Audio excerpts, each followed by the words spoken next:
Hey y'all, welcome back to Jack's Drinkwater Southern Cooking and Barbecue. In today's video, Mr. Rus Jones here from Smoky Ribs is going to be showing me how to cook a brisket on an offset smoker. Now, I don't own an offset smoker, but I'd like to. Now, I've cooked many briskets in my life, and never before have I ever cooked a brisket on an offset, so this is going to be a learning experience for me. So I come to the master here to show me how it's done. I'll tell you what, after you taste this brisket off an offset, you probably are going to really want one really bad. I can almost guarantee you that. So we got a 17.5-pound brisket from Costco. I brought it over here last night. Rus showed me how to trim it up properly, which you really didn't have to trim much on it. No, man, that was a fine looking brisket. Right, yeah, if you're looking for a brisket, you need to go check out Costco. They sell beautiful briskets. This is a prime brisket. So after we did that, LC Barbecue sent me some rubs, and this is our first time trying it. We went over with a light layer of this LC rawhide, and then we followed it up with this Last Call. Now, we did this rub last night, as Jack's mentioned, and we let it go overnight, wrapped up in this foil.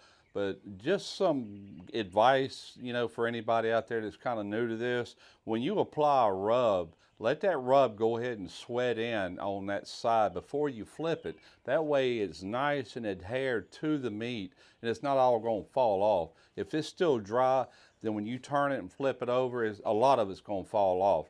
But if you let it get nice and wet, flip it, do that side, let it set up, get wet, and it don't take long, just mere minutes really, and then do your edges. But I want you to take a look at this brisket. Look at this.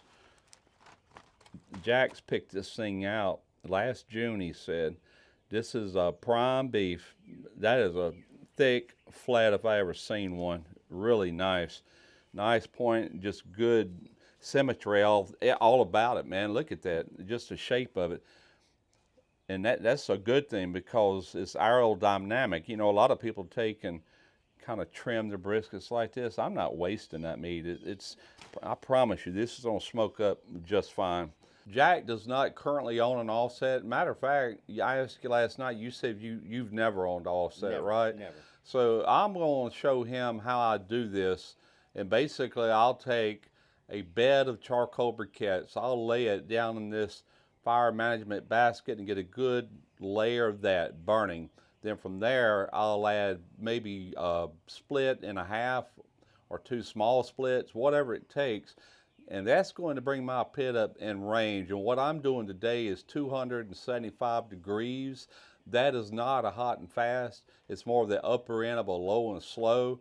But keep in mind, this is a 17, it's actually a little over 17 pounds. And we only trimmed maybe a pound of fat off this. It was very minimal.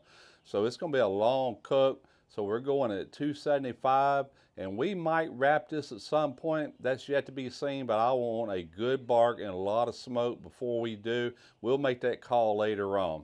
So Rus, how do you normally put your brisket on? Do you do it fat side up, fat side down? Oh, okay. Well, on this pit, you know, I got the tuning plates in there, and the heat typically runs underneath the brisket, but it also comes up through your tuning plates. Heat rises, but it's also moving across. But it gets hotter on the bottom side than it does the top, you know, enough to where you need to kind of protect the bottom. So I always go fat side down, fat cap down on a brisket or really any protein. But that doesn't mean that I won't rotate or flip it during a cook. And I'm definitely going to spin it to where the point end is at the opposite end. Right now we're going to go on here in a few minutes with a point towards the firebox, since it is the thickest part, and let it get a head start. But at some point, that point is not going to be completely caught up to that point. So we'll rotate it and get it kind of to get tender. That's the hardest part about a full packer brisket, is getting your point and your flat just as tender within the same cook. And this is because, I mean, most people probably know this already, but this, and I'll make sure I'm right, but it's because the point has more fat grains and whatnot running through it, correct? The fattier the meat, the more tender it will get, and the quicker. All them juices in there, it just helps and promotes the cooking. And the flat itself is leaner, so it's going to naturally take longer, you know. Right. And that's it in a nutshell. But it's a balancing act. I'm trying to get these to where they're both tender without one being overcooked and too mushy. Right. You know. And that's kind of the name of the game with briskets. That's the reason people pride themselves when they really nail one. Right. You know, so hopefully we'll nail this one today. You ready? So you've kept me waiting long enough. Can we put it on now? Yeah, let's do it. All I right. was just getting ready to ask.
We have been going real close to 6 hours, right there at 6 hours.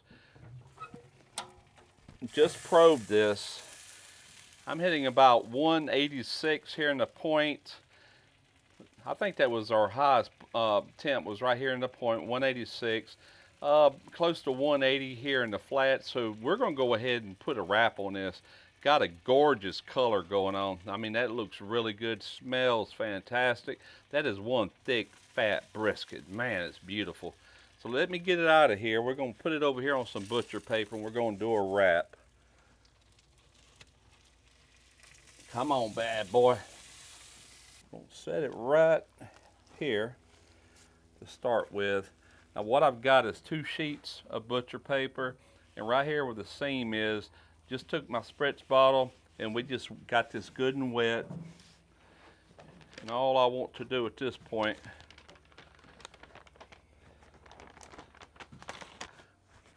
all right, so that has us fat side up. What we're going to do here, let's go ahead and fold this in. Kind of fold this in.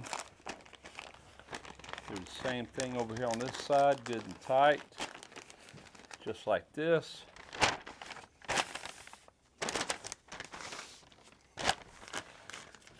Give it another flip. Now we're meat side up. I don't like putting a lot of wraps. I want it kind of thin. It will still help develop the bark. And believe it or not, it can actually still get a little bit of smoke penetration. But this will accelerate the cook.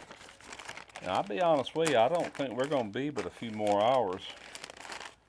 Then we'll let this thing rest, but we're just going to tuck this under. There it is, right back onto the pit. This time I'm going flat side towards the firebox. All right, that looks good to me. Let me close her up. And so you know, we have spritzed this twice. All right, so what we've done in the past 6 hours is basically sit around drinking cold beer, because the only thing we had to do was spritz it twice. Spritzed it twice, did a few temperature checks periodically on it just to see where we're at and how even it's cooking, and didn't have to make any changes. This is the first time that I've actually rotated it opposite from what it was. So in a couple hours, we'll give it another temperature check. Around 200, 203, we're going to start probing it to see how tender. It might be ready to put into a cooler and just let it rest at that point. All right, Jax, this thing is probing tender. We have a nominal temperature across at about 203, 204 degrees. It's good and tender, but we're going to take it, remove it, put it over here on this foil. We're going to wrap that butcher paper up in foil, place it in a cooler. And I say cooler, actually it's just an insulated ice chest, which is going to keep the heat up on this over the next several hours. It's going to slowly rest, and it's just going to guarantee you a very juicy, tender result at the end.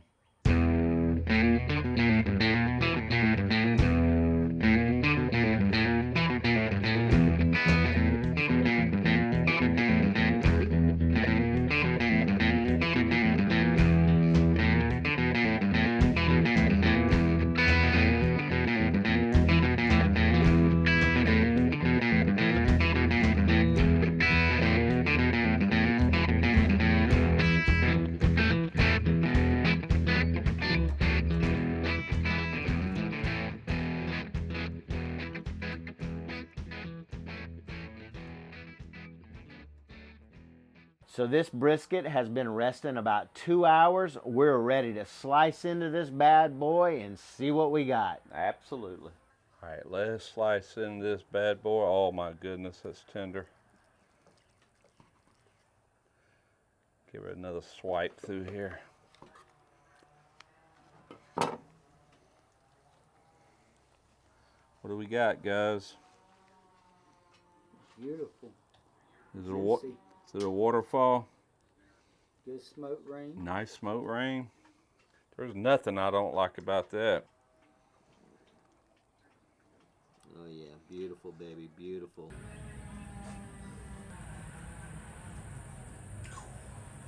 Well, Jax, take a look at that beauty. It is beautiful. Everything I expected and more, but let's see about the flavor. All right, here's the pull test right here. I'd say that was a pass. You can have half of that, man. You know I'm gonna go into them. Let's get some of that fat off of there. Here we go. Oh my God. Dude, that rub is killer. I mean, right off the bat, I could taste that. Juicy. That ain't the word. Look at that. Look at that glistening. Oh my goodness. Nailed it.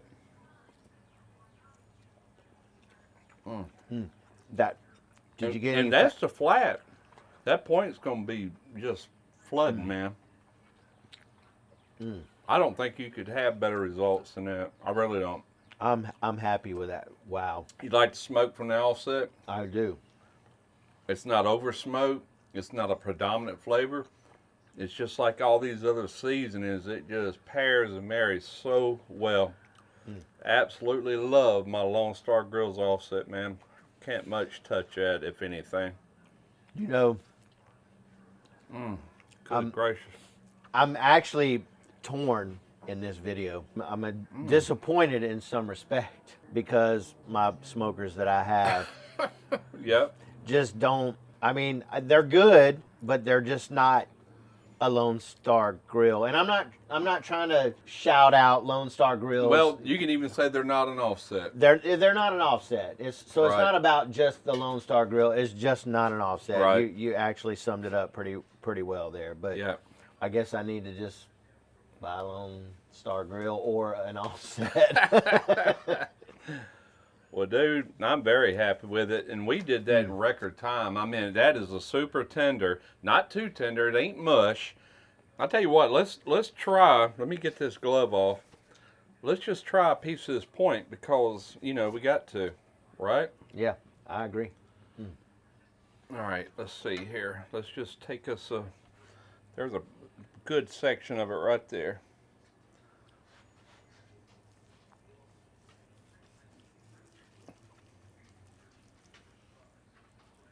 Now, we all know that part of this point is also the flat, but the upper, look how juicy that is. My goodness. Can you see that? Right there. That's crazy. Look how juicy that is. I mean, it's just glistening. All right, that's your point. I'm sorry, that's your flat. That's your point. I'm just going to rip me off a piece here, and you can do the same. All right. It's hot. It's moist. Oh my God. Dude, that's crazy good. The bark is perfect. It's not too tough. It's not mush or too tender. It's spot on. Stupid good. Whoa, whoa, whoa, you two. Don't the cameraman get any love for this too? There you go. You know I gotta give this a try. Yeah, buddy. Let's get some of this with this outer crust on it. That's the flat. Oh my lordy. Is that good or what? Wow. Y'all outdid yourselves. I mean, y'all really did. That is delicious. It is, man. Man, that seasoning, I've never had it, but I like that seasoning on there. Really good. Well, you got anything else, Jax? I mean, what else can you say? I just want to thank you for letting me come over. Well, you've experienced the difference on different cookers, how it can and does make a huge difference sometimes. I mean, you can cook with charcoal wood combination. It's good. It's great. Right. It's good. God knows I've done my share of it, but man, that's on a class of its own. I agree. And for me, it really sealed the deal for me. I really need to get me an offset smoker. Oh yeah, absolutely. Very worth your investment. All right, guys, brisket on an offset smoker. Do it. Do it.